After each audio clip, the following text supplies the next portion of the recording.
আমাদের এখানে ক্লাব আছে, ক্লাবের মধ্যে বসেছিলাম, তো একটা বড় গাড়ি কোনোদিন এইভাবে স্পিডে এইখান দিয়ে যায় না, তো হঠাৎ দেখলাম খুব স্পিডে একটা গাড়ি যাচ্ছে, তার পেছনে একটা পুলিশের গাড়ি ধাওয়া করছে। তো আমাদের কিছু সন্দেহ হলো, মানে এমন স্পিডে যাচ্ছিলো যে সামনে কাউকে পেলে রান ওভার করে দিত। তো একজন দুজন একটা মহিলাকে মেরেওছে, এখানে ওনার হাতে চোট পেয়েছেন। তো এরকম সন্দেহ হলো, তারপরে একজন হঠাৎ ছুটতে ছুটতে এই বাড়ির পাশ দিয়ে ঢুকে পড়লো, ঢুকে গিয়ে জলে ঝাঁপ মেরে দিয়েছে।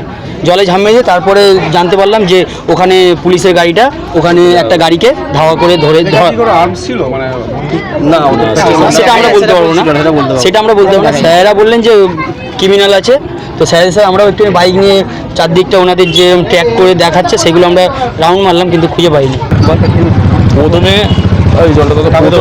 প্রথমে একটা ছেলে সান্ডা গেঞ্জি নিয়ে আমি আসছিলাম যখন, তখন এই রাস্তায় ছিল না, তখন সান্ডা গেঞ্জি নিয়ে পড়ে একটা ছেলে আসছিল ছুটে উঠে, তার পেছনে বড় লরিটা ছিল, পাঞ্জাব লরির মতো বিশাল বড় লরি,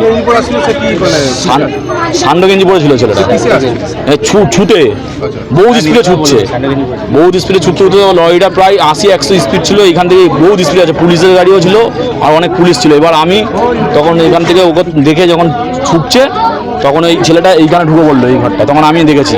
ঢুকে যাওয়ার পর আমি একটা ছেলেকে দাঁড় করলাম, দাঁড় করে আমার ক্লাবের বন্ধুদের ডাকতে গেছি, তার মধ্যে এসে আমি রিন্টুদাকে বললাম, রিন্টু তুমি এখানে দাঁড়াও, ছেলেটা এইটা দিয়ে না বেরোতে পারে, দাঁড় করে গেছে, ডাকতে গেছে, ওই সময় গিয়ে এবার ঢুকেছি, ওইখান থেকে জলে ঝাঁপ মেরে দিয়েছে।